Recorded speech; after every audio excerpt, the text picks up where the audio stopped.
জয় দেয় না, তবে তাদের কাছে ক্ষমা চায়। সে বলে, আমি সত্যি অনেক অনুতপ্ত। এই কথাগুলো শুনে ক্রিস আর ব্রুস দুজনেই কাঁদতে শুরু করে। এত বছর পর তারা তাদের বাবার মনের আসল সত্যিটা জানতে পেরেছে। অন্যদিকে আমরা দেখতে পাই জ্যাক এখন জিনিনের সাথে কাজ করতে শুরু করেছে। জিনিনের একটা ফাইটিং রিং আছে যেখানে অনেক ফাইটাররা ফাইট করে, আর অনেক দর্শক এখানে এসে বাজি লাগায় ফাইটারদের ওপর। জিনিন জ্যাককে পরের ফাইটে জেতার জন্য একজন ফাইটারের পানিতে ড্রাগ মেশাতে বলে। এর বদলে সে তাকে অনেকগুলো টাকা দেবে। জ্যাক প্রথমে রাজি ছিল না, কিন্তু জিনিন তাকে এই কাজ করতে বাধ্য করে, কারণ সে নিজের ফাইটারের হারের উপরে অনেক টাকা বাজি ধরেছিল। মানে তার ফাইটার যদি হেরে যায় তাহলে সে অনেক টাকা পাবে অপোনেন্টের থেকে। অবশেষে জ্যাক রাজি হয়, আর ফাইটের আগে সেই ফাইটারের পানিতে ড্রাগস ঢালে। কিন্তু এখানেও সে ধরা পড়ে যায়। কি একটা অবস্থা, কোনো চুরি ঠিক মতো করতে পারে না, বারবার ধরা পড়ে যায়। যাই হোক, এবার আর শুধু ধরা পড়ে শান্ত হয়নি, সেখানে থাকা লোকগুলো তাকে অনেক মারধর করতে শুরু করে, এমনকি তাকে মেরে একটা লকারে আটকে রাখে। কিছুক্ষণ পর হেনরি তাকে খুঁজতে খুঁজতে সেখানে আসে, আর তাদেরকে জিজ্ঞেস করে যে তারা কোনো স্টুডেন্টকে দেখেছে কিনা। তখন তাদের মধ্যে একজন হেনরিকে বলে, ওয়ে মাস্টার,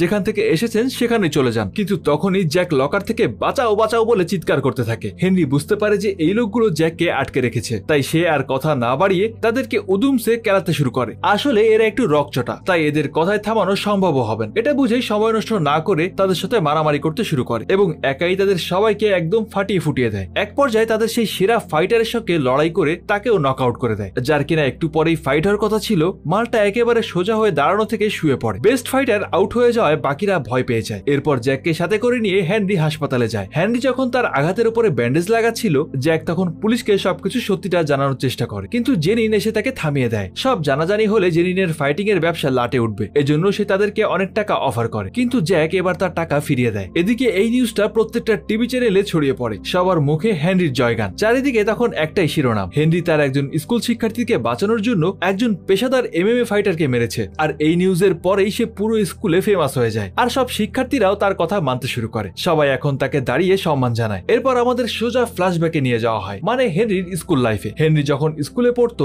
তখন সেও দুষ্টামি করত। একদিন একটা স্কুলের অনুষ্ঠানে তার এক ক্লাসমেট পিয়ানো বাজাচ্ছিল, কিন্তু দুষ্টু হেনরি তার উপরে পানি ভর্তি বেলুন ছুঁড়ে মারে। ছেলেটা খুব মন দিয়ে পিয়ানো বাজাচ্ছিল, কিন্তু তাকে এমন ভয় দেওয়ার কারণে সে প্রচন্ড ভয় পেয়ে যায়, আর তার পুরো প্রোগ্রামটাই নষ্ট হয়ে যায়। এই কারণে ছেলেটা হেনরির সঙ্গে মারামারি করে, যদিও হেনরি ছোটবেলা থেকে মারামারিতে এক্সপার্ট। ঝগড়ার এক পর্যায়ে ছেলেটার হাতের উপরে একটা পাথরের মূর্তি পড়ে তার আঙ্গুলটা ভেঙে যায়। এই কারণে হেনরিকে স্কুল থেকে সাসপেন্ড করে দেওয়া হয়েছিল, আর তার পরিবার তাকে আর দেশে রাখতে চাচ্ছিল না, তাই তাকে ইউএসএ চলে যেতে হয়েছিল। শিক্ষক হওয়ার পর হয়তো সবাই ভুলে যায় সেও একসময় ছাত্র ছিল, কিন্তু আমাদের হেনরি সেটা ভোলেন, আর তাই হয়তো সেই স্পেশাল ক্লাসটাকে নিজের মতো করে গুছিয়ে দিচ্ছিল। আমরা আবারও বর্তমানে হেনরিকে দেখতে পাই। তার ক্লাসে এখন শতভাগ উপস্থিতি, সামনেই ফাইনাল পরীক্ষা, কিন্তু ব্রুস ছাড়া সবাই পড়াশোনায় খুব পরিশ্রম করছিল। ব্রুস তার